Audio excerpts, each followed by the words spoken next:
Les cours publics de l'école urbaine de Lyon. Pour le partage des pensées contemporaines autour des mondes urbains anthropocènes. Les chercheurs exposent leurs travaux. Bonsoir à tous, merci d'être là. Je vais vous parler aujourd'hui de résilience du vivant. C'est le premier cours d'une série. L'idée un petit peu, c'est de voir comment on peut s'inspirer du vivant et voilà, qu'est-ce qu'on peut trouver dans le vivant pour la résilience. Voilà, donc alors c'est parti. Donc on va parler d'anthropocène pour démarrer. Et alors j'aime bien démarrer avec ce tableau. L'anthropocène, en fait, on peut le faire démarrer à plein de moments. Hein. Je n'ai pas de religion sur le début de l'anthropocène. Mais un point intéressant, c'est la Renaissance et l'invention de la perspective. Alors, d'accord, bien.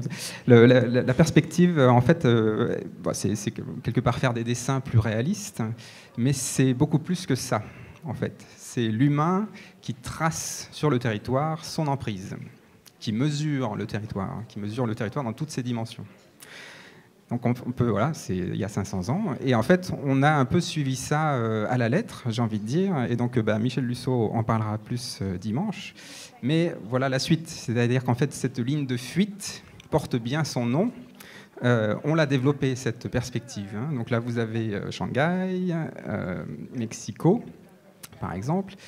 Donc ça c'est pour les villes, mais en fait c'est partout. C'est ça l'anthropocène. Hein. C'est devenu global. Que je ne me trompe pas. Donc on a cette perspective un peu partout. Donc là c'est évidemment l'élevage bovin aux États-Unis. L'agriculture, voilà, ça c'est la mer de plastique. Je ne sais pas si vous connaissez ça. Hein, connaissez ça, c'est dans le sud de l'Espagne.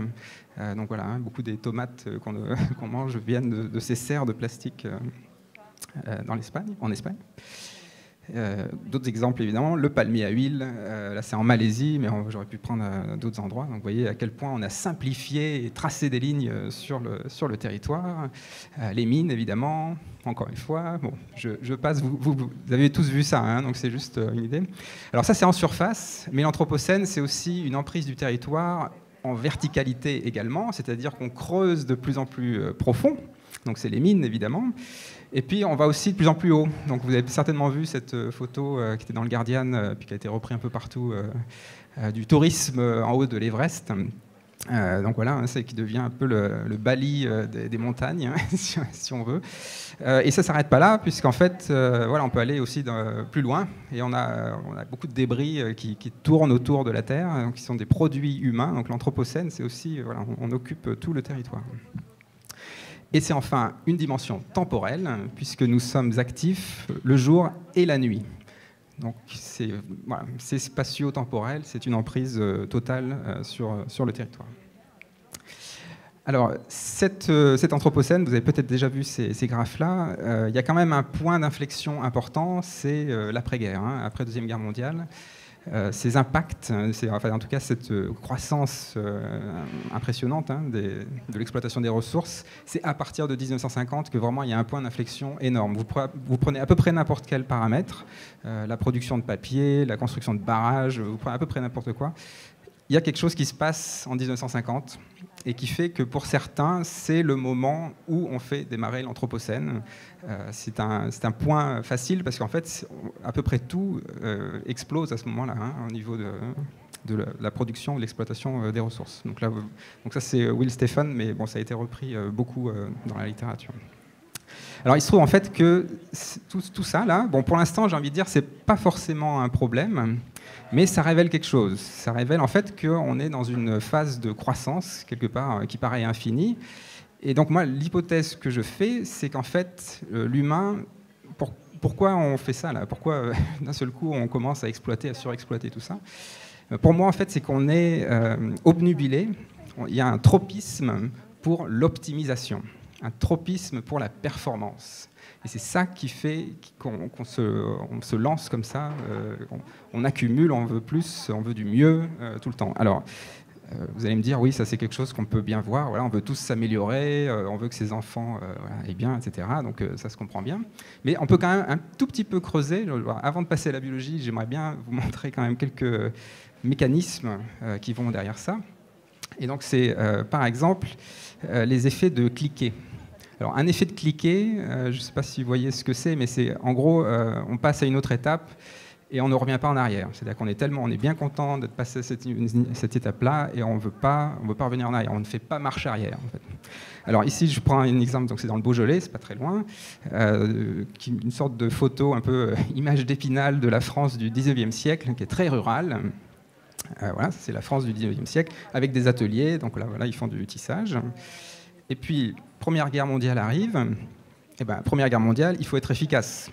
Là, il faut augmenter la performance. Il y a un ennemi, c'est clair. Donc là, et c'est complètement justifié, c'est la guerre. Hein, donc il faut augmenter les performances. Le taylorisme, qui était bien connu en Angleterre, aux États-Unis, n'était pas très présent en France avant 1914. Mais pendant la Première Guerre mondiale, le taylorisme se développe comme jamais. Parce qu'il voilà, il faut construire des obus. Hein. Enfin, c'est dans les usines de guerre, c'est du taylorisme. En 1918, 1919, c'est toujours tayloriste, il n'y a plus de guerre, mais en temps de paix, on fait toujours du taylorisme. Donc en fait, on n'a pas fait de retour. On ne s'est pas posé la question de se dire est-ce que le taylorisme a du sens en temps de paix? Et vous pouvez prendre à peu près n'importe quelle évolution économique. La guerre a souvent été un catalyseur de la performance. Et en fait, en temps de paix, on ne revient pas en arrière. C'est-à-dire qu'on reste sur cette performance.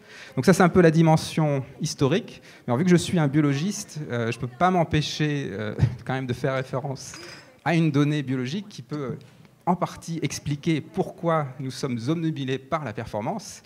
C'est quelque chose qu'on a dans le cerveau qui s'appelle le striatum. Alors moi, je suis végétaliste, je travaille sur les plantes, mais bon, c'est quand même de la biologie. Ça, c'est un organe en fait du cerveau, quelque part, une partie du cerveau qui est très ancienne, qui est présente chez les oiseaux, par exemple, chez tous les mammifères. Et en fait, c'est une partie du cerveau qui récompense la performance. Et ça s'explique très bien en fait dans un monde où il y a une pénurie de ressources. Donc je parle là des organismes vivants en général. S'il y a peu de ressources, il faut mieux récompenser ceux qui trouvent les ressources, qui mangent, qui se reproduisent. Donc la dopamine, c'est l'hormone du plaisir. Enfin, c'est la récompense, quoi. Donc que ce soit la performance alimentaire, la performance sexuelle, c'est la même hormone.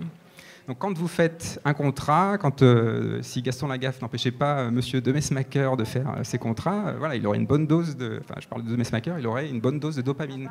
Et que quand vous réussissez au travail, vous avez de la dopamine. Si vous êtes performant, vous avez de la dopamine. Et donc, nous sommes addicts à la performance. C'est-à-dire que biologiquement, c'est notre drogue. Ça, faut quand même le savoir. Et c'est un problème fondamental. C'est-à-dire que ce tropisme vers l'optimisation, il a aussi une cause biologique. Voilà. Donc ça, c'est notre. Donc c'est ce qu'appelle Sébastien Boller le bug humain. Dans un monde d'abondance qui est le nôtre actuellement, c'est un problème. Parce qu'on est toujours physiologiquement des humains du paléolithique. On est toujours des chasseurs-cueilleurs, mais sauf que on se retrouve dans une société d'abondance. Et alors, un troisième aspect à cette performance, c'est qu'on a un autre striatum, j'ai envie de dire, qui est lui technosphérique. Donc la technosphère, c'est un peu l'ensemble des technologies qui nous entourent, technologie au sens très large. C'est qu'on peut considérer que l'agriculture moderne est une forme de développement technologique. Et cette technologie-là, en fait, récompense la performance également. Parce qu'en fait, elle a sa propre logique, elle devient de plus en plus autonome, et elle demande de nous de faire plus de performance. Alors j'aime beaucoup cette phrase, donc les humains sont les organes sexuels des machines. Donc alors, qu'est-ce que ça veut dire ça? En fait, il faut changer de point de vue. Si vous prenez le point de vue d'un ordinateur, vous êtes un téléphone portable ou d'un ordinateur, et vous regardez les humains. Qu'est-ce que font les humains? Ils vous réparent, ils vous reproduisent, ils vous améliorent, ils ajoutent des choses, ils vous ajoutent du hard drive, tout ça. Enfin, voilà, ils augmentent vos performances. Et en fait, ce sont les humains qui le font, mais si vous prenez le point de vue des machines, c'est les machines qui domestiquent les humains. Donc il faut aussi avoir il me semble que c'est important d'avoir ce regard-là, c'est-à-dire qu'on a créé quelque chose qui aussi change nos comportements, évidemment, et va dans le même sens, dans le sens de l'hyper-performance. Alors, jusque-là, j'ai envie de dire, c'est presque pas un problème, puisque on est très performant, on est de plus en plus performant, à la limite, pourquoi pas? Mais le problème, évidemment, c'est qu'il y a un impact écologique. Et donc, si vous êtes tous là, c'est que vous êtes au courant de cette histoire-là. C'est qu'il y a vraiment en miroir à l'évolution humaine, il y a une évolution, un impact sur l'environnement. Et donc, Will Stephen a fait évidemment ce parallèle-là avec ce qu'il appelle la grande accélération donc de nos productions, de notre exploitation des ressources sur l'environnement. Donc, depuis 1950, les environnements, les écosystèmes sont impactés de façon massive. Donc voilà, vous pouvez prendre à peu près tout. L'acidification des océans, par exemple, il y a vraiment un point d'inflexion. Alors, évidemment, ça pose des tas de questions. Donc, je vais prendre un exemple qui est souvent cité, mais voilà, qui, je pense, quand même est assez important aussi à avoir en tête. La nature, alors si on prend là, je ne prends que les animaux vertébrés, donc c'est les mammifères, les reptiles, les oiseaux, hein, on va dire les gros animaux. Voilà, donc 2 tiers sont des animaux domestiqués, 1 tiers sont des humains. Donc vous voyez le problème. En fait, il y a moins de 3% qui sont des animaux sauvages. Donc, dans l'Anthropocène, on a anthropisé la nature, enfin en tout cas la nature animale. Voilà, il y a encore des insectes, mais eux aussi sont menacés. Bon, il y a quand même un impact qu'on ne peut pas négliger. Et donc il y a des chiffres maintenant. Donc voilà, on en est à un stade où on considère qu'il y a à peu près 1 tiers des espèces, 40% parfois, qui sont menacées de disparition. Et ce ne sont pas seulement les animaux, c'est aussi les plantes. Alors ça, on ne le dit pas souvent, en fait, mais les plantes aussi sont menacées, et même des plantes domestiquées. Hein. C'est qu'il y a 200 plantes domestiquées qui sont menacées d'extinction. Enfin, il faut quand même le faire. Hein. C'est que même celles qu'on a créées quelque part sont aussi menacées de disparition. Donc là, vous voyez les conifères, hein, par exemple. Hein. 1 tiers des conifères qui sont menacés de disparition. Donc ça doit nous poser des questions. Hein. Enfin, il y a le côté moral, c'est-à-dire que nous sommes responsables d'un écocide. Il n'y a pas d'ambiguïté là-dessus. Mais toutes ces espèces, toute cette biodiversité, elle produit des services écosystémiques. Donc c'est ça qui, en fait, purifie notre air, qui purifie notre eau, gratuitement, et on est en train de le tuer. Hein. Donc bon, voilà, ça pose des questions quand même sur notre trajectoire. Oups, je vais trop vite. Alors je vais juste prendre un exemple des absurdités actuelles. Le plastique, par exemple. Donc ça va être un peu mon fil pour ce soir. Le plastique. Donc là, si vous prenez juste les matériaux pour faire une bouteille d'eau, en fait, il faut 2 litres d'eau pour faire une bouteille d'eau en plastique, sans eau dedans, hein, évidemment. Il faut rajouter encore 1 litre si vous voulez la remplir d'eau. Donc ça, c'est voilà, un truc complètement aberrant. Hein. Et évidemment, il y a des conséquences, donc ça c'est bien médiatisé. Il y a de moins en moins de marées noires dans les océans. Hein. Il y a quand même des bonnes nouvelles. Hein.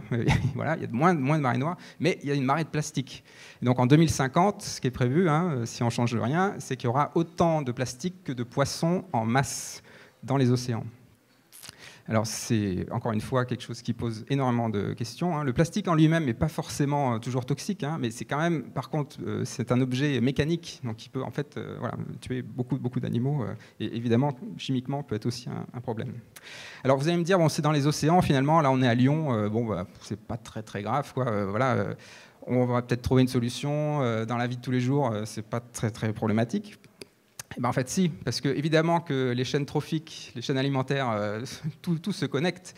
Donc, toutes les personnes dans la salle, là, moi compris, nous ingérons 5 grammes de plastique par semaine. Ça, c'est parce que dans l'eau, il y a plein de plastique. Une pinte de bière, c'est 2 microfibres de plastique. Pas de bière ou d'eau, hein. Donc, on a vraiment cette contamination totale, et ça c'est bien typique de l'Anthropocène, hein, c'est qu'en fait on est dans un monde qu'on a changé, c'est-à-dire qu'on a vraiment fusionné avec ce monde-là et qu'on l'a quelque part modifié avec nos propres technologies. Alors cette courbe-là a été présentée quand même plusieurs fois, mais je m'arrête quand même 1 seconde dessus.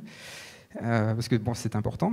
Donc la courbe du Club de Rome, alors en 72, hein, c'est le Club de Rome qui fait commande aux époux Meadows sur une sorte de trajectoire. Et en fait, eux, ils se concentrent sur une chose qui est la fin des ressources non renouvelables. En fait, ils observent qu'il y a une baisse, là, que ça commence à baisser. Et donc, ça, c'était déjà des questions qu'on avait au XIXe siècle, hein, de se dire, qu'est-ce qu'on va faire? Voilà, les ressources non renouvelables commencent à s'épuiser. Quel va être l'avenir, quoi? C'était ça la question de départ. Hein. Ce n'était pas du tout une question écologique, hein, finalement. Et donc, en fait, ce qu'ils font les Meadows, là, donc dans les années 70, ils font une prédiction et ils voient qu'en fait, ils font plusieurs scénarios, mais ils convergent tous, hein, ces scénarios. Hein. En fait, ils prédisent un événement d'effondrement au XXIe siècle, et plutôt dans la première moitié du XXIe siècle. Donc, les plus pessimistes, c'était 2015 et 2050 pour les plus pessimistes. Les plus optimistes, les plus pessimistes 2015 et les plus optimistes 2050, mais avec différents paramètres. C'était pas... voilà. Alors, ce rapport-là a fait beaucoup de bruit. Et aussi a été très très critiqué. Voilà. On s'est dit, bon, voilà, c'est des prédictions, c'est un modèle informatique, ils n'ont pas tous les paramètres. Évidemment, ils n'ont pas tous les paramètres, hein, donc c'est qu'un modèle. Bon, voilà. Sauf que, au cours des années, il a été réévalué. On a essayé un petit peu de voir comment il évoluait, ce modèle. Donc là, ce que vous voyez, c'est la ligne qui est pas en pointillé, là, qui est en continu. Et vous voyez en fait que les nouvelles données montrent qu'en fait, on suit assez bien cette ligne en pointillé. Donc la prédiction du rapport du Club de Rome, en fait, il semble qu'on la suive, en fait. Pour l'instant, on la suit, à quelques erreurs près, mais bon, on la suit à peu près, quoi. Et donc là, vous voyez évidemment le point noir, hein, c'est que c'est 2030, le consensus, disons, pour dire qu'il va se passer, il y a un point de bascule en 2030. Ça veut dire en fait qu'aujourd'hui, on est en roue libre. C'est qu'on ne se rend pas compte qu'on a dépassé une sorte de point là, on est un peu en chute libre, et voilà, bon, il y a quand même quelque chose qui va se passer. Alors, je ne veux pas tenir un discours de collapsologue, là j'ai un peu l'impression de tenir ce discours-là, parce qu'il y a quand même des solutions, on peut changer des choses. Mais à ce stade-là, il faut quand même avoir conscience de ça, qu'il y a un vrai enjeu. En fait, cette courbe-là, ça nous dit que la question écologique, environnementale, c'est le primat des questions. En fait, toutes les autres questions sont secondaires.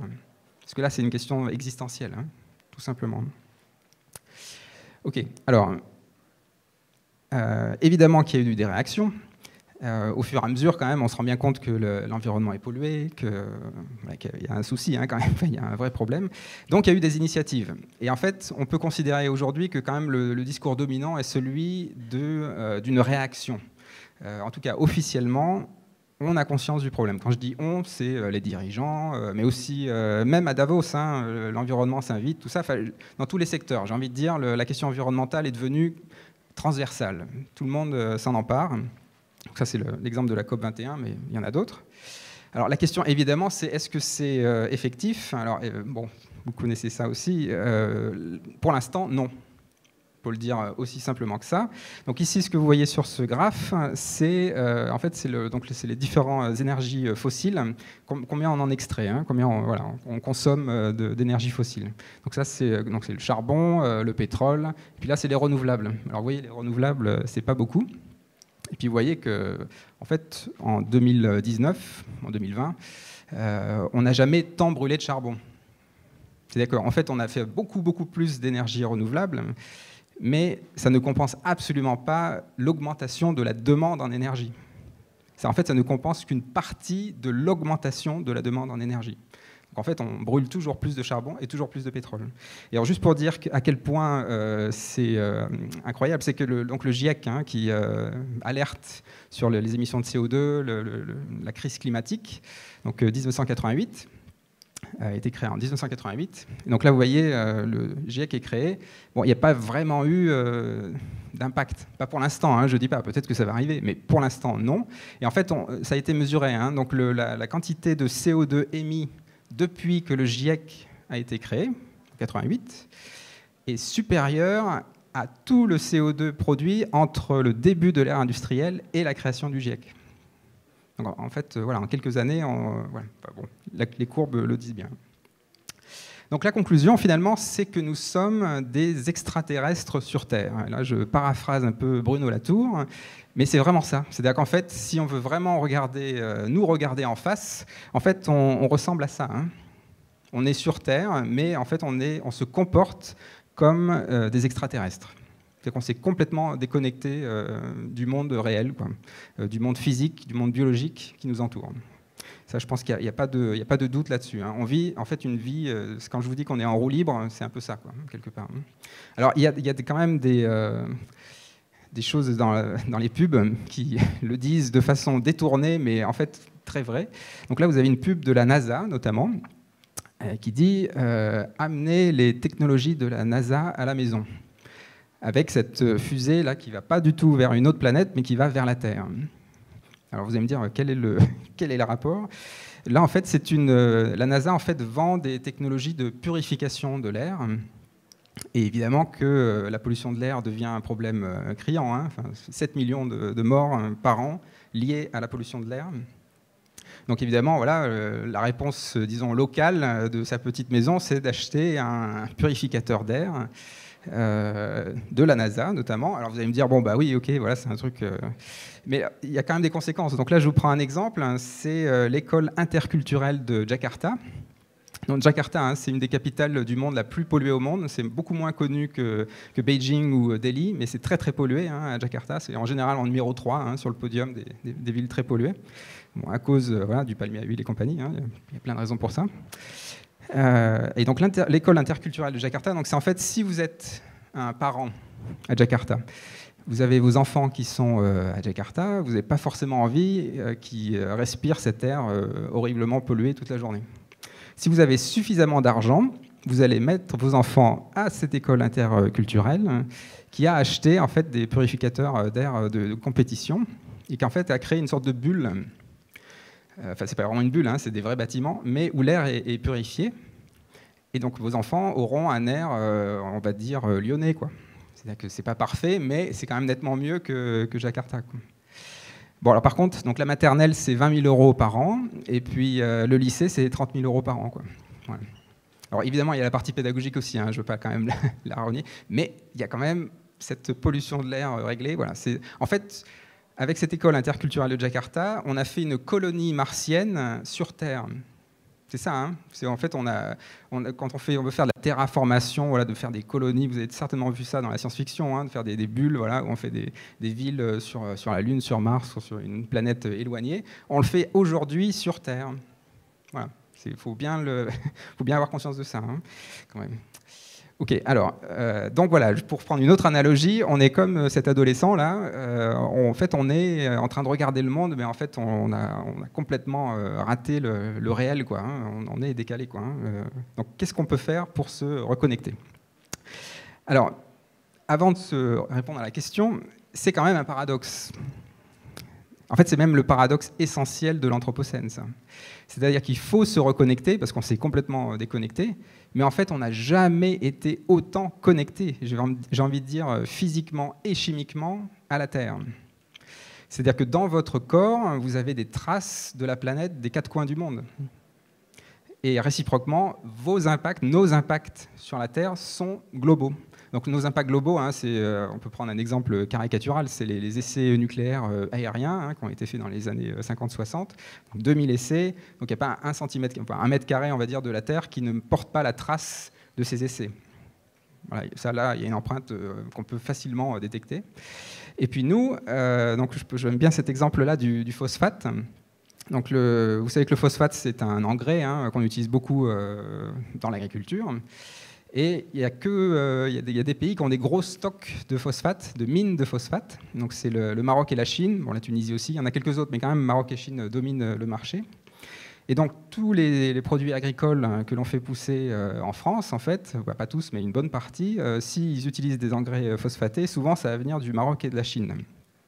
Alors ce phosphate, il est dans la plante, vous allez le manger, donc ce phosphate il va se retrouver dans votre corps, dans des molécules de votre corps, et il y en a une en particulier qui a un squelette de phosphate, et c'est l'ADN.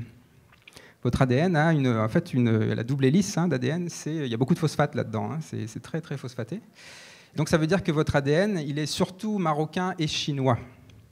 Donc l'histoire du droit du sang, droit du sol, en fait, chimiquement, vous êtes marocain, nous sommes marocains et chinois finalement. Enfin, c'est ça la dominante, quoi. On peut le dire comme ça. Donc ça veut dire on est très très très connecté à la Terre, en fait. On a notre trace planétaire, voilà, elle est bien là, il n'y a pas de souci, quoi. Alors, en fait, quand on dit se reconnecter, c'est en fait réaliser, comme le dit Michel Serres, que nous dépendons désormais des choses qui dépendent de nous. Vous voyez un petit peu ce que ça veut dire, c'est assez simple en fait. Ça veut dire qu'on se rend compte que tout ce qu'on fait sur la Terre, les rétroactions font que ça va contrôler notre avenir. En fait, l'Anthropocène, c'est une gigantesque rétroaction en fait. c'est, comme le disait Patrick de Georges en début de semaine, c'est la réalisation d'une défaite, quelque part. C'est-à-dire que tout ce qu'on a développé, pas tout, mais une bonne partie de ce qu'on a développé, en fait, revient en boomerang et limite notre futur développement. Donc en fait, c'est une reconsidération totale de la notion de progrès. Et là, vous voyez que je reviens à la Renaissance, c'est la fin de la Renaissance. On peut dire que, là, voilà, rideau, on ne pense plus au progrès. Donc là aussi, je paraphrase Bruno Latour, mais on a l'idée du progrès qu'on a dans l'Anthropocène, enfin, une fois qu'on a réalisé tout ce que ça implique, l'Anthropocène, c'est la fin du progrès. Hein. En tout cas, tel qu'on l'a compris jusque-là. Alors, un exemple où on voit qu'en fait, ça va beaucoup plus loin que la Renaissance, c'est qu'en fait, on se rend compte qu'il va falloir, on lâche des trucs incroyables. Hein. Donc là, je prends un exemple plus récent, les incendies en Australie. Bon, il y en a eu plein ailleurs, hein, en Indonésie, au Brésil, aux États-Unis. Donc les méga feux, hein, vous avez tous vu ça, tous et toutes vu ça. Ça veut dire qu'on ne maîtrise pas le feu, ou on ne maîtrise plus le feu. Alors, il y a la crise climatique, il y a d'autres raisons hein, qui font qu'il y a des méga-feux. Hein. Ce n'est pas juste le réchauffement climatique, mais en fait, les autres raisons ont quand même des liens avec les activités humaines. Donc, finalement, c'est quand même en partie anthropocénique. Mais sauf qu'il y a 400 000 ans, on nous a vendu Homo erectus qui maîtrise le feu. C'est ça, en fait, hein, une sorte de première étape d'une connexion, enfin, en tout cas du développement humain, du progrès humain. C'est pas l'invention du feu, c'est la maîtrise du feu. Sauf qu'aujourd'hui, on se rend compte que non, en fait, on ne maîtrise pas le feu, à tel point qu'on commence à se demander si on va pouvoir maintenir les arbres. Hein, est-ce qu'ils vont avoir assez de temps pour pousser, quoi, si ça commence à brûler à ce point-là chaque année. Bon, le feu. Et alors, il y a d'autres implications. Alors, tout ça, c'est pour vous dire que l'Anthropocène, c'est vraiment pas un problème latéral, ou c'est pas une question latérale, c'est une question centrale. C'est une grille de lecture pour comprendre tout ce qui se passe dans la société. C'est vraiment une grille de lecture très, très importante. Et là, en fait, c'est pour vous dire aussi qu'en fait, on voit des évolutions. Les réactions, notamment, pour se reconnecter, ça a une dimension philosophique, voire même religieuse. L'animisme revient dans l'Anthropocène. Ce qui est quand même quelque chose de complètement imprévisible. Hein. Moi, je n'aurais pas pensé que l'animisme reviendrait en Europe. Il revient sous différentes formes. Donc, bon, alors, il y a des films voilà, comme Avatar qui, de façon très grossière, on va dire, le mettent en avant. C'est un petit peu se réinspirer des peuples premiers et tout ça. Mais il y a aussi des documentaires, hein, vous avez peut-être vu ça, sur l'intelligence des arbres ou la vie des arbres, hein, des best-sellers comme ça, qui en fait sont improbables. Enfin, comment ça se fait qu'un livre qui parle d'arbres, qui se parlent entre eux par les racines, soit un best-seller? C'est vraiment quelque chose du temps actuel. C'est-à-dire qu'on se pose des questions. Aujourd'hui, on se dit, oui, au fait, la nature nous entoure, la nature devient menaçante. En fait, elle est menacée et elle devient menaçante. C'est qu'en fait, on se rend compte qu'on a voulu la contrôler, la nature, et on se rend compte en fait, qu'on ne la contrôle plus. En fait, c'est elle qui a toujours la main, quoi. Et donc, c'est pour ça que je dis aussi que c'est la fin de la Renaissance. La Renaissance, fondamentalement, on dit souvent, c'est l'invention de l'agriculture, la domestication, mais c'est quelque part, philosophiquement, le contrôle de la nature, ou le contrôle de l'environnement. Là, c'est la fin de la Renaissance. On voit bien qu'on ne contrôle rien. C'est ça l'Anthropocène, hein, en tout cas pour moi. Alors, s'il faut se reconnecter, en fait, s'il faut donc affiner la proposition, c'est qu'il faut se reconnecter. Il y a deux façons de se connecter, en fait, d'interagir avec l'environnement. Je fais une version très grossière. C'est soit on est un parasite, soit on est un symbionte. Donc, si on est un parasite, on exploite les ressources jusqu'à la mort de son hôte. Voilà, donc comme la plupart des parasites. Soit on fait une symbiose. Donc là, ça veut dire qu'on a un échange un petit peu plus équilibré.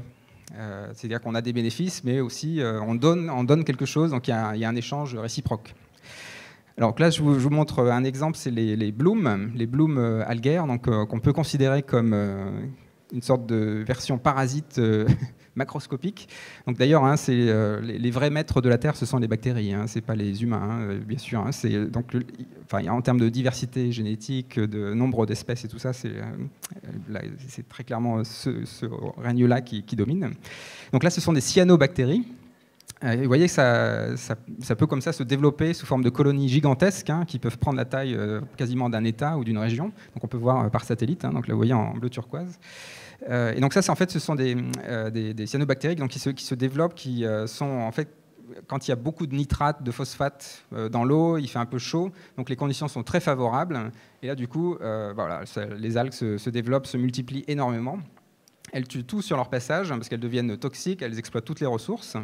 Et donc elles font un îlot génétiquement très homogène, très pauvre.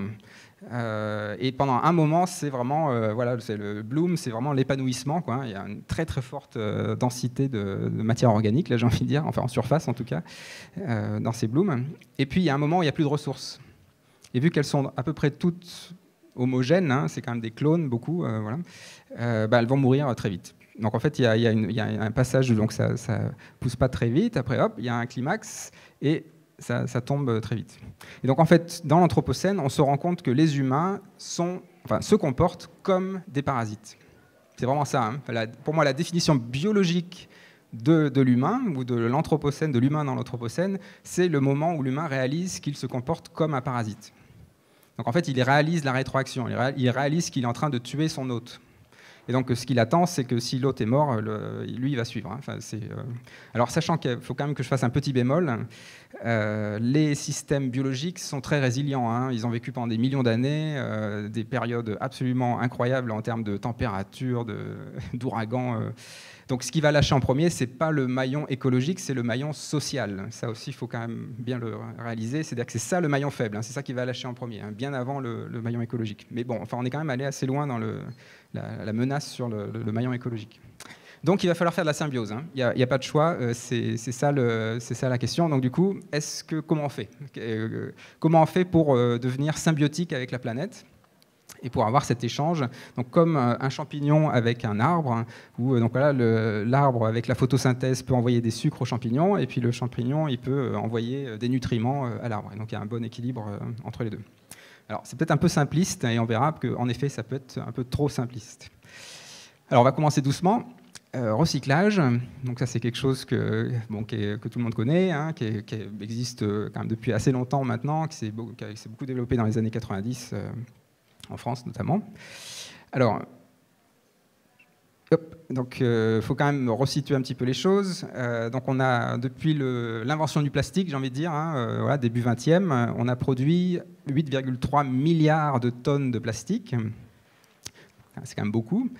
Et donc ce que vous voyez en gris, c'est ce qui a été incinéré ou... non, c'est même pas incinéré, d'ailleurs c'est juste voilà, jeté dans l'environnement. Donc c'est tout ce qu'il y a dans les océans, mais ailleurs aussi, hein, évidemment. Vous voyez l'essentiel quand même. Il y a en bleu, là, c'est la partie du plastique qui est toujours utilisée aujourd'hui. Donc on a quelque part conservé, enfin en tout cas voilà, qui reste utilisée actuellement. Et donc en vert, c'est la partie qui est recyclée. Et dans cette partie recyclée, évidemment, il y a une partie qui est quand même jetée au final. Donc en fait, vous voyez que c'est tout petit, hein, la partie recyclée. Hein, c'est tout petit, hein, c'est vraiment très très peu.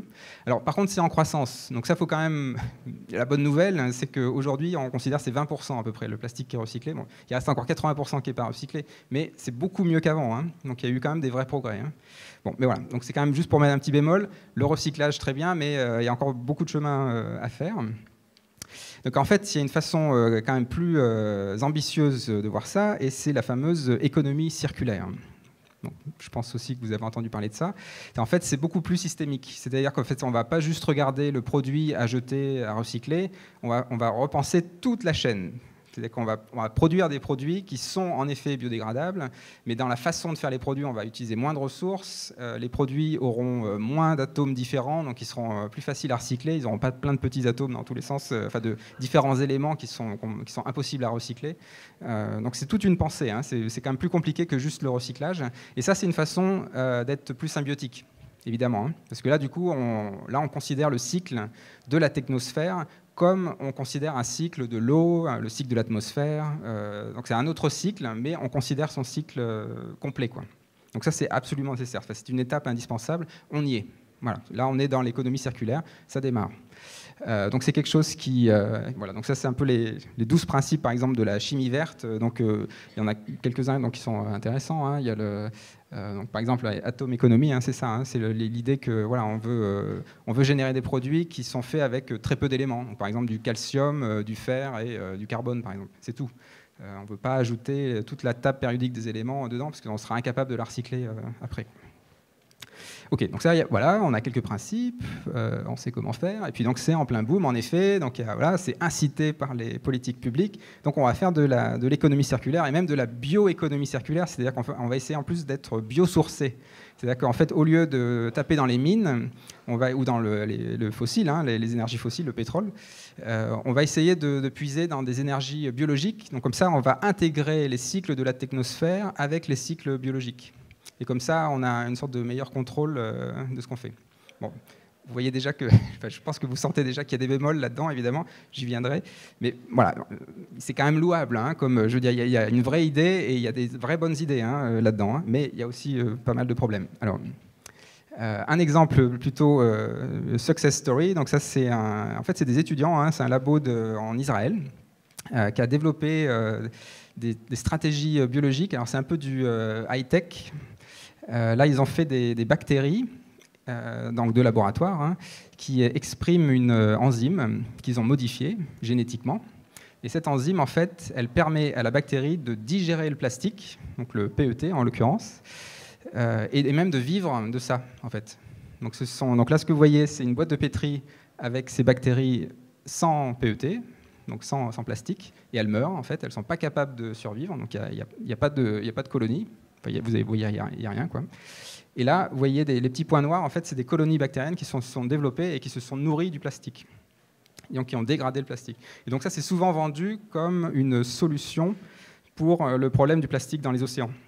C'est qu'on balance les bactéries génétiquement modifiées et on va comme ça digérer tout le plastique de l'océan, même les toutes petites billes de plastique qu'on ne peut pas récupérer comme ça en les pêchant. Hein. Là, les bactéries, elles n'auront a priori aucun problème pour les digérer. Alors, il y a plein de questions associées à ça. Je vais juste en soulever une qui me paraît quand même assez évidente, c'est que le PET c'est merveilleux, hein, le PET, c'est un plastique qui est peu dégradable et donc qui est très utilisé en médecine justement parce qu'il n'est pas dégradable. Donc les prothèses, par exemple, les prothèses d'artères ou de parois abdominales, enfin, il y a des tas de prothèses qui sont faites en plastique, en PET. Donc si vous lâchez comme ça des bactéries qui dégradent le PET dans l'environnement, c'est comme le plastique, les 5 grammes de plastique que vous ingérez chaque semaine, vous allez aussi avoir ces bactéries dans votre corps.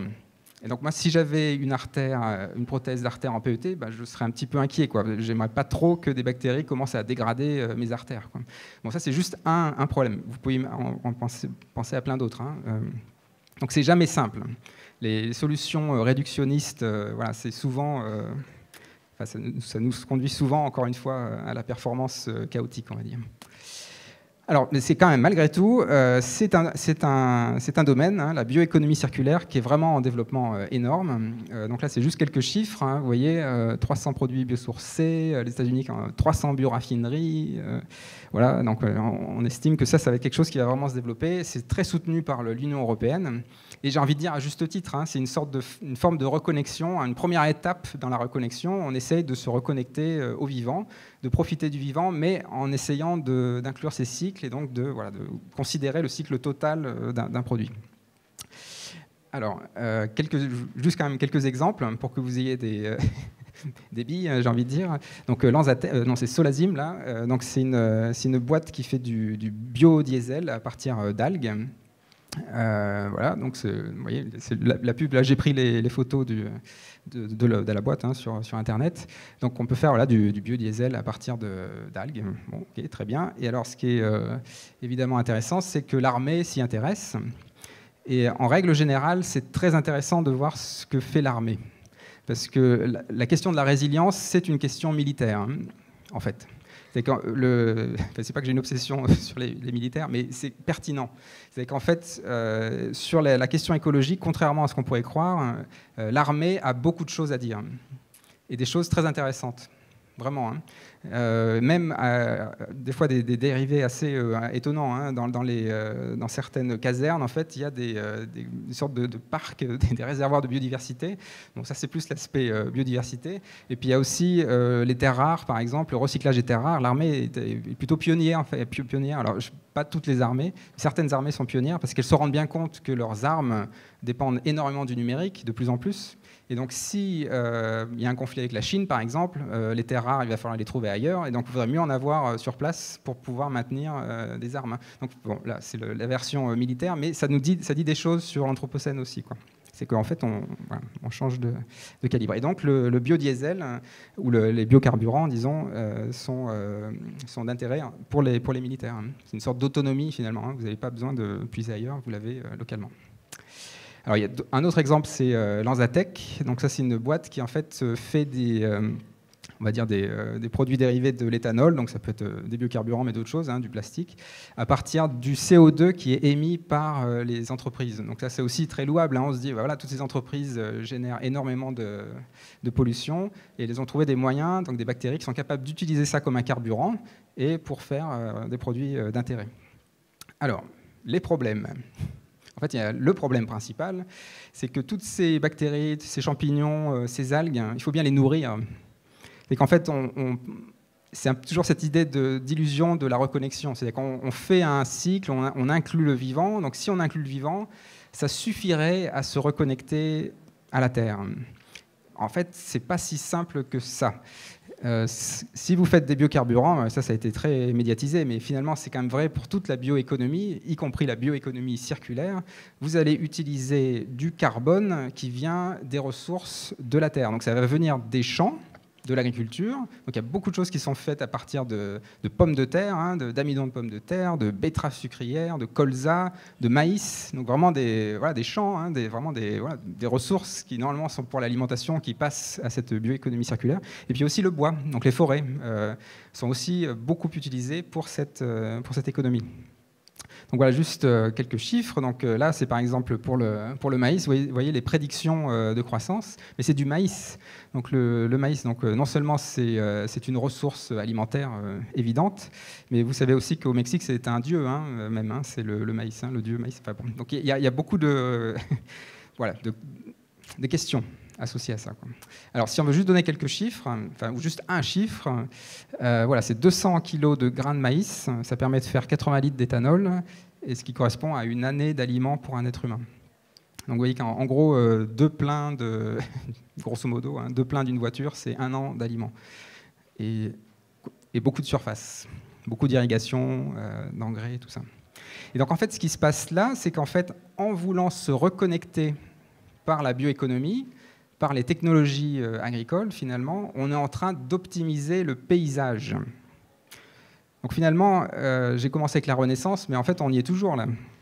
En fait, voilà, on a toujours cette ligne de fuite, c'est des champs de maïs, mais finalement, on optimise toujours. On a toujours ce tropisme vers la performance. Alors vous allez me dire, en fait, il y a une réponse à ça, c'est qu'en fait, il faut avoir moins de surface. Alors comment on fait ? On optimise le vivant. C'est-à-dire qu'au lieu d'optimiser le paysage, ou en plus d'optimiser le paysage, on optimise le vivant. C'est-à-dire qu'on va faire des plantes transgéniques, ou pas transgéniques d'ailleurs, il y a plein d'autres stratégies, pour en fait augmenter les rendements, augmenter les performances de notre environnement vivant. Donc alors je suis neutre, là, j'ai envie de dire. Il y a des très bonnes stratégies là-dedans. Il y a faire des plantes qui sont capables de résister à des pathogènes sans qu'on mette de pesticides, parce qu'elles développent une résistance naturelle. Super, des plantes qui sont capables de résister à la sécheresse aussi. À la limite, voilà, tout n'est pas acheté, mais il faut quand même bien se dire qu'on optimise. On optimise à toutes les échelles. C'est qu'on optimise le paysage, on optimise le vivant. Et donc finalement, mince alors, on est revenu à la case départ. C'est qu'en fait, on voulait se déconnecter, on voulait se reconnecter à la Terre. On avait bien compris que on était obnubilé par la performance et qu'on allait se connecter au vivant, et ça allait nous reconnecter, juste parce que c'était du vivant, ça allait nous reconnecter à la Terre. Eh bien non. En fait, non. C'est qu'en fait, on continue dans la performance, et j'ai envie de dire, on a juste étendu l'optimisation. C'est-à-dire qu'en fait, on a fait une optimisation totale. Alors là, je vous parle du vivant. Vous pouvez penser à la géo-ingénierie, par exemple, qui est aussi une forme d'optimisation totale, c'est-à-dire qu'on va optimiser le climat. Donc on va essayer de pêcher le CO2 émis par les entreprises et réduire le CO2 atmosphérique. Donc on va en fait même régler la température. Donc c'est le contrôle total de la Terre, enfin le pseudo-contrôle total de la Terre. Évidemment que ce n'est pas le cas. Alors, une fois qu'on a réalisé ça, en fait, il faut imaginer une autre forme de connexion à la Terre par le vivant. Ça, j'en suis persuadé qu'il faut en effet passer par les cycles du vivant.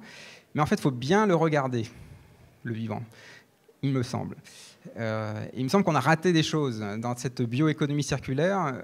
En fait, avec cette ce tropisme vers la performance, on a raté quelque chose qui est la résilience en fait. C'est que les organismes vivants ne sont pas forcément performants, en fait ils ne sont pas très performants, ils sont résilients. Ils sont capables de traverser des périodes très fluctuantes, ils sont capables de survivre pendant des millions d'années, c'est-à-dire pas les individus mais les espèces survivent pendant des millions d'années. Donc comment ils font ça, quoi? C'est ça la question. Il me semble qu'on ne va pas régler le problème en essayant de réparer la Terre. Hein. On va essayer de comprendre comment elle fonctionne d'abord, et peut-être qu'on peut s'inspirer de comment ça marche la résilience, quoi. Et là, en biologie, alors là, il y a des milliers d'exemples. Donc c'est une bibliothèque énorme pour nous. Mais vous voyez qu'il me semble qu'il faut quand même bien avoir identifié que ce qui pose problème, c'est la performance. Donc peut-être que, voilà, on va mettre la lumière ailleurs sur le vivant. Alors je vous prends un exemple. Ça c'est de l'imagerie, où en fait on fait de l'imagerie très précise. On est capable de suivre une protéine à la fois. Donc une protéine, hein, c'est tout petit, hein, c'est juste une molécule. Voilà, c'est l'insuline par exemple, c'est une protéine. Donc c'est tout petit. Et donc on a fait beaucoup de progrès, enfin quand je dis on, c'est la communauté scientifique a fait beaucoup de progrès en microscopie, mais aussi dans d'autres domaines. Et maintenant on est capable de suivre voilà, des molécules à des échelles incroyables, hein, à la fois dans le temps et dans l'espace. Donc là ce que vous voyez c'est dans une cellule, enfin c'est même un morceau d'une cellule animale, hein, c'est un fibroblaste. Et ce que vous voyez là, donc le bleu là derrière, là, c'est le réticulum endoplasmique, hein, pour les biologistes dans la salle. Donc c'est un petit réseau tubulaire, voilà, dans la cellule. Et là, ce que vous voyez en rouge là qui trafique, c'est cette protéine qui se balade. Et alors, quand vous voyez cette protéine qui se promène, là, c'est un petit peu comme si vous regardiez des fourmis qui se baladent dans une fourmilière ou des populations, disons, à très grande échelle. C'est pas du tout... ça n'a pas l'air d'être très performant, tout ça. Enfin, ça n'a pas l'air d'être très, très optimal, quoi. Il y a beaucoup d'allers-retours. Il y a des protéines qui vont dans un sens, d'autres qui vont dans l'autre sens. Donc, voilà, quel est le bilan final? Qu'est-ce qu'elles font, là? Enfin, c'est très, très variable. Alors, en fait, ça, c'est le cas général, hein.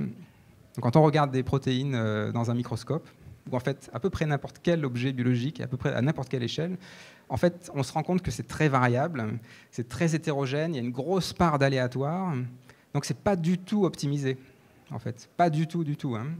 C'est qu'on a un peu cette idée idéalisée du vivant qui est parfait, quoi. Et c'est vrai qu'on aime bien ça parce que c'est vrai que c'est fascinant, il y a des histoires absolument extraordinaires en biologie.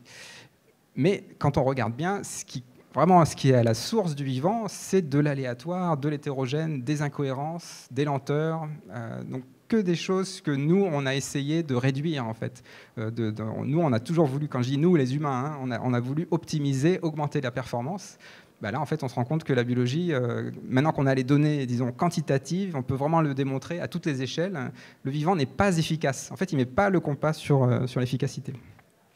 Alors, juste un exemple caricatural, ça vous pouvez considérer que c'est le trajet domicile-travail, par exemple, hein. Donc vous essayez d'avoir le chemin le plus court, pour aller du point A au point B, d'accord, et vous allez l'optimiser, hein. Moi le premier, hein, je fais pareil, hein, voilà, pour que ça passe le plus vite possible.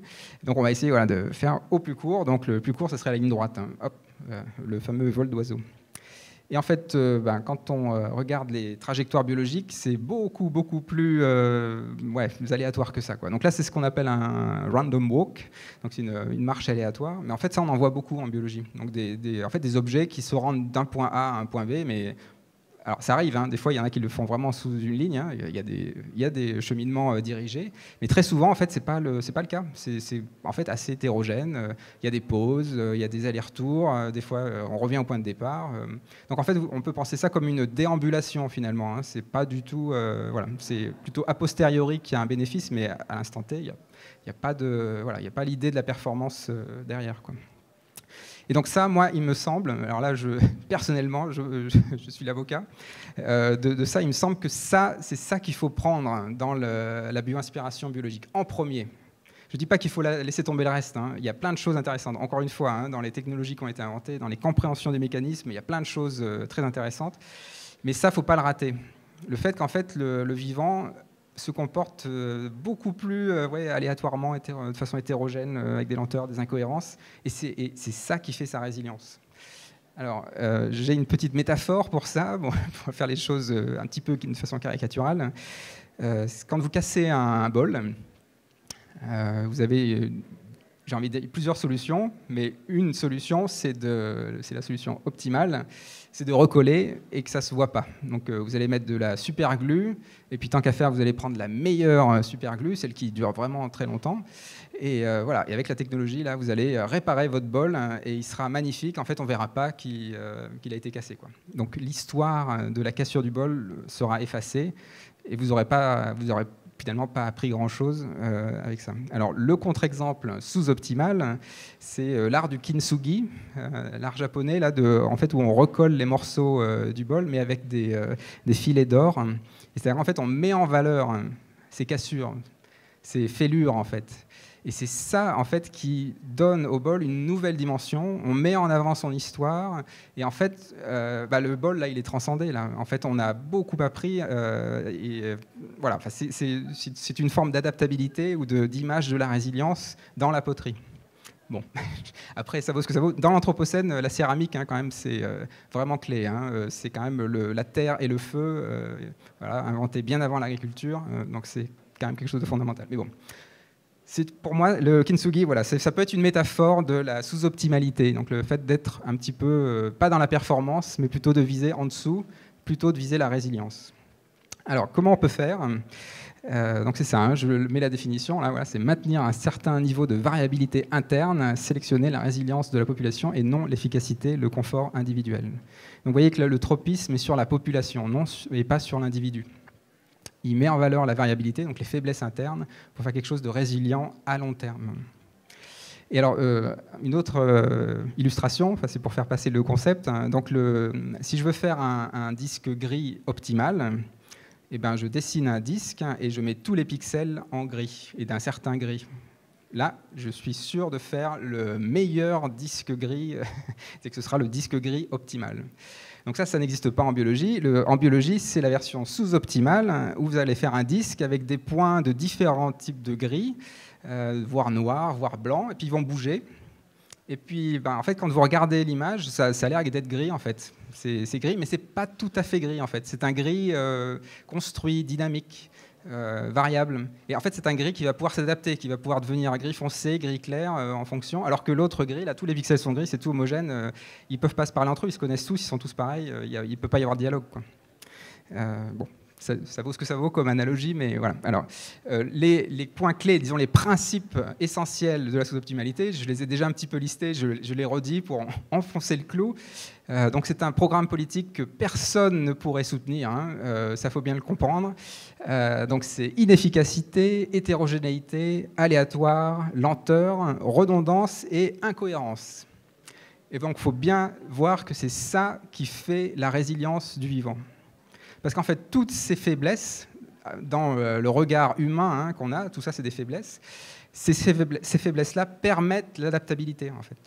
C'est quand vous prenez un chemin de détour, vous allez apprendre d'autres choses, vous allez être capable de répondre, vous allez apprendre d'autres choses, vous allez vous différencier des autres, etc. Enfin, vous allez, voilà.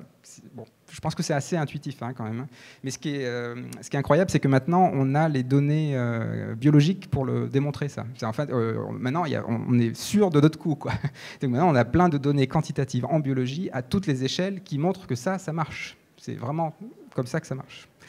Alors, quelques exemples, je ne me reste plus beaucoup de temps, donc je vais faire un petit peu rapide, mais bon, il y a des cours qui suivent après, donc je pourrais vous détailler ces exemples-là. Donc un exemple classique, c'est la température corporelle. Notre corps est à 37 degrés, mais les enzymes qui sont dans notre corps, leur optimum, il est entre 35 et 40 degrés. Donc si vous prenez chaque enzyme, et il y en a des milliers, elles ne sont pas à l'optimum à 37 degrés.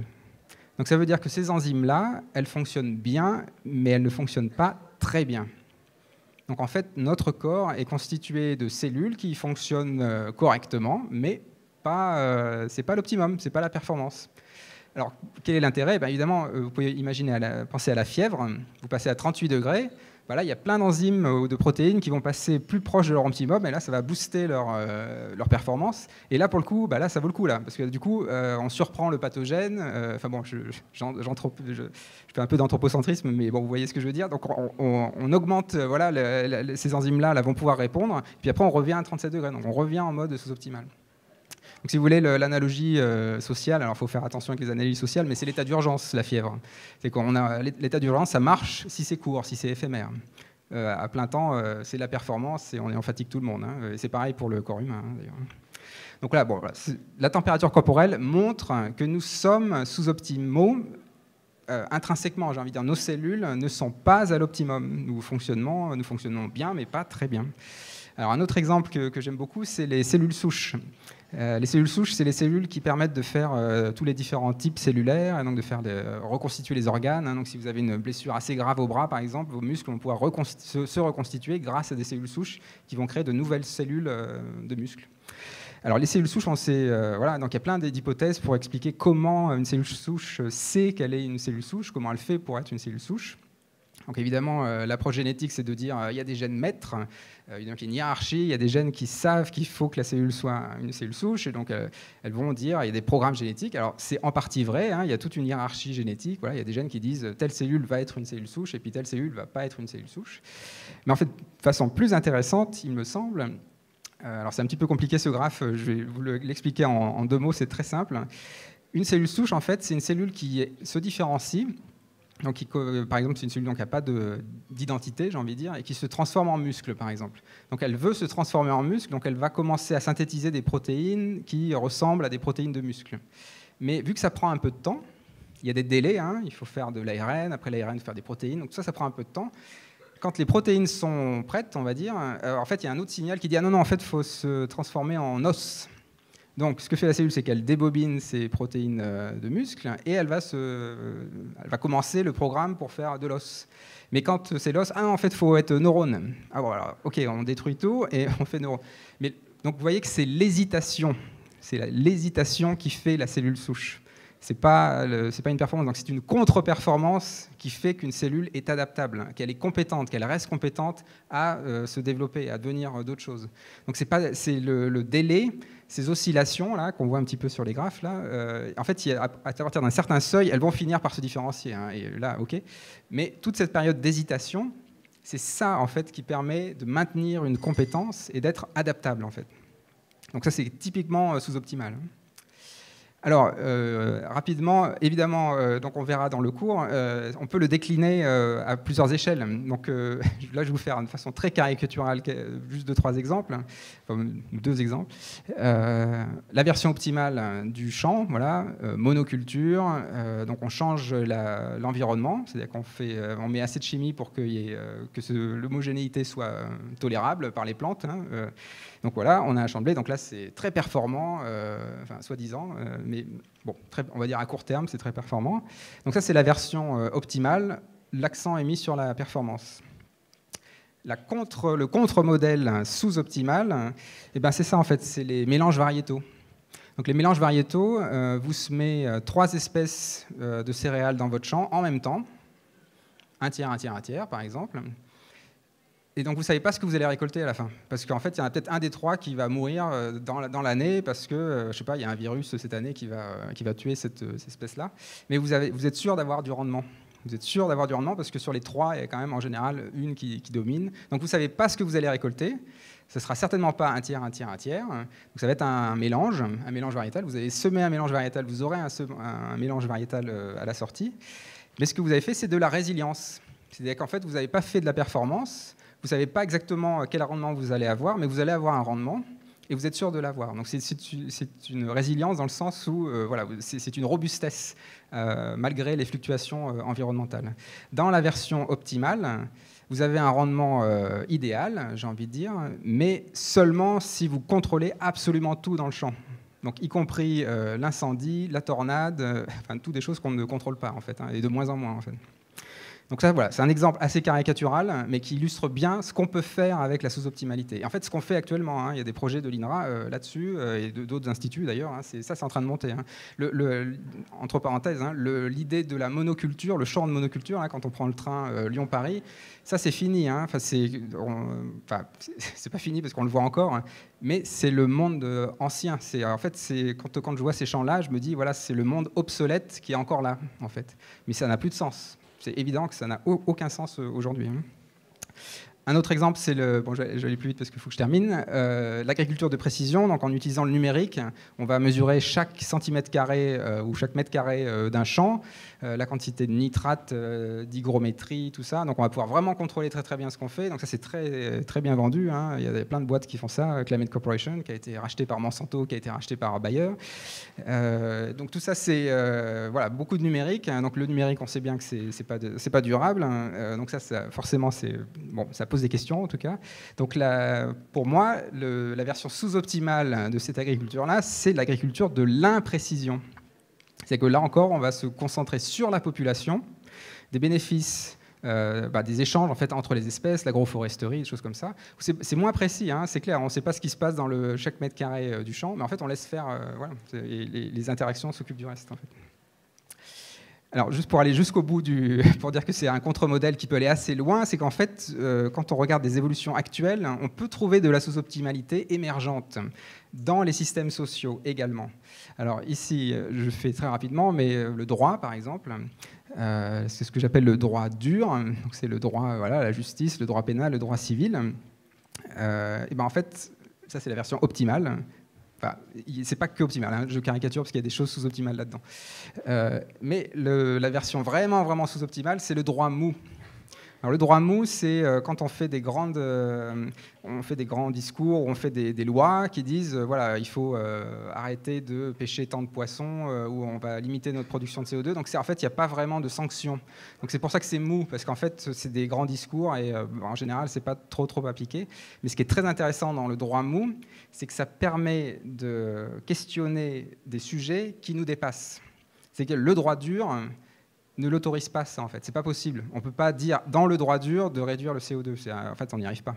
Le droit mou permet, donc, à court terme, on n'y arrive pas, mais par contre, ça donne cette liberté pour y arriver. En fait, pour dépasser, pour mobiliser des initiatives. Ouais, je vais terminer avec ça. Il y a aussi des parallèles avec la culture. L'écriture, par exemple, le langage est sous-optimal. Le langage, hein, il y a plein de redondances, plein d'hétérogénéité, d'incohérences. C'est ça qui est riche, en fait. Et c'est ça qui fait que c'est résilient, d'ailleurs, hein, que ça passe les générations. Donc, vous voyez, en fait, la sous-optimalité est quand même assez transversale. Hein. En fait, dès qu'on parle de résilience, on tombe sur cette idée de sous-optimalité, hein, finalement. Alors, je finis avec conseil de lecture. Je vais essayer de donner à chaque fois un conseil de lecture d'un homme et d'une femme. Donc là, c'est plutôt sur la bioéconomie. Donc l'urgence du vivant, c'est bien parce que c'est la bioéconomie, mais avec un regard critique. Donc c'est quand même assez équilibré. Et Philippe Biwix sur l'âge des low-tech, qui est assez intéressant. Il y a plein d'idées sur la sobriété, et donc qui quelque part une forme de sous-optimalité qu'on verra ensemble. Et puis pour vraiment finir, alors je fais un peu de pub perso. Donc j'ai écrit un bouquin qui devrait sortir cette année sur cette idée de sous-optimalité et ses déclinaisons, qui va s'appeler donc Halte à la performance. On ne peut pas être plus clair. Et donc les prochains cours, donc je vous parlerai de contre-productivité, approche systémique pour comprendre ça, et puis voilà des différents types de bio-inspiration. Et on terminera par ce que j'appelle le futur mou. Voilà, merci.